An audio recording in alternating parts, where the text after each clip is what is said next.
to data collection hubs. These sensors allow us to monitor exactly what happens to the dummy during potentially lethal experiments.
Saving data.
Soviet and foreign scientists have proven that over the course of this planet's existence, its magnetic north and south have often changed places. Theoretically, the same can happen in our lifetime too. In fact, it could happen at any moment. And yet, the effects of such natural disasters are difficult to predict. This is why scientists at Testing Ground 2 are doing their best to emulate the conditions of a bygone era and recreate the exact appearance of our planet during the last geomagnetic reversal 42,000 years ago.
Saving data.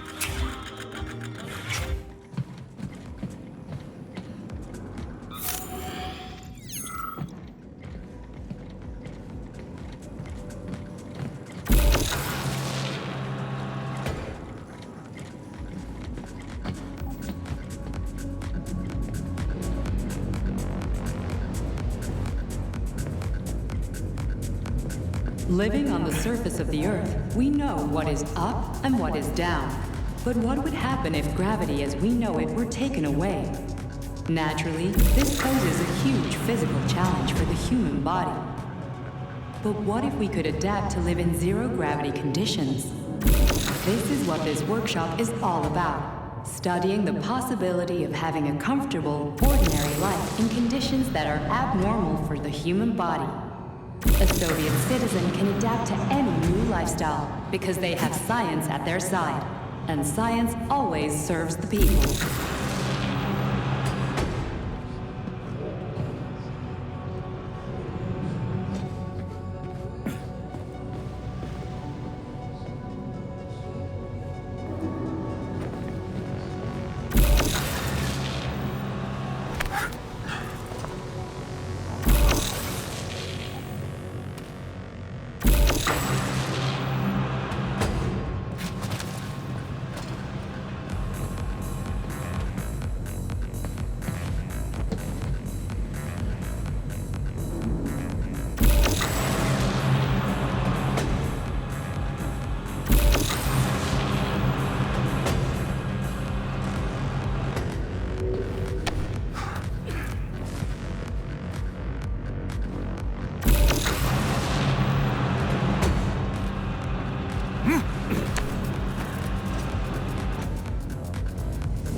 Saving data.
Saving data.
Charles, why does everyone want those rings so bad? You mean the beta connectors?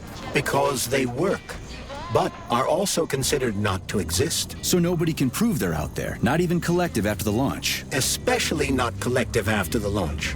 For Collective, anyone connected via the beta connectors will simply not exist. But they'll be able to see Collective. Yes, all of it. A person with a beta connector will not be able to influence Collective from the inside, since they won't exist so for smart, Collective. huh? But they will know about everything that happens inside it, just like any officially connected human or robot. But can't an officially connected human or robot disconnect from Collective if they want to? They can just take their thought device off, right? I believe so, yes. You believe so? So you're not sure? Or is there some Petrov, that sick shithead, that fucking truth lover? Screw him. So much blood spilt just because he made the sprouts mutate. I highly doubt that Petrov had such a result in mind. He is not a geneticist or a plant breeder, and could not have foreseen all the consequences of the malfunction. Then why the hell did he do it? So many people are dead, and the ones with sprouts for heads had to get killed twice. First by the robots, then by me. Morally speaking, Petrov's action cannot be justified. We are in complete agreement in that regard. Fuck Petrov, he's dead. I feel bad for all those people. I stayed in the service after the war to stop this kind of thing from happening again. Now... You have my sincerest condolences for all that has transpired, Comrade Major. Charles, no one can force somebody into Collective, right? Petrov was wrong about that. Not entirely. What do you mean, not entirely? I'm not a member of Collective. How can Collective find out about me? It's quite simple. Let's say you walk past a robot. The robot identifies you as a human, but you are not wearing a thought device. The robot fails to receive mental commands from you in response to its queries. So it realizes I'm not in Collective and tells the others about it. Then what? They all start giving me shit about it? Essentially, yes. But I can just put my thought on, walk past the bot and do everything I'm supposed to do, then take the thought off, right? Essentially, yes. Then why is everyone so hot and bothered about the rings? I can't say for sure. Perhaps it's an issue of convenience. Thought devices need to be reconfigured every time they are put on. A ring can be taken off and put back on without inconvenience. There's gotta be more to it than that.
Charles, the U.S. is constantly introducing sanctions against our civilian robots. Why do they do that? Do they suspect something? The U.S. government clearly has certain suspicions, or at least concerns. Yeah, it's their job to be concerned about their country's security. But they don't have any hard evidence. That means they don't really have a leg to stand on, right? Indeed. That is precisely why Petrov caused the malfunction. Right? He wanted to show the world that our Civi-bots have a combat mode, fine. But the Americans don't know that. So what are the sanctions for? The American government is using the sanctions to find a middle ground between the needs of the capitalists and the growing discontent of the working class. You mean American working stiffs want to get our bots banned because they're taking their factory jobs, and the capitalists want to get more free robots so they can get rid of all the workers once and for all? Quite right. The American government is feeling pressure from both sides. So the sanctions remain moderate without banning robots entirely. They merely set quotas on importing them. So why does the Soviet Union give a shit? Who cares if the Americans sanction us? They're the ones stopping themselves from getting rid of the working class. Well, good.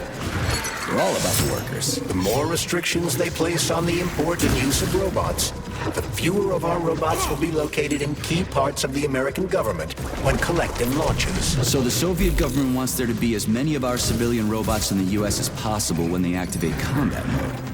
That'll make it that much easier to take over the country.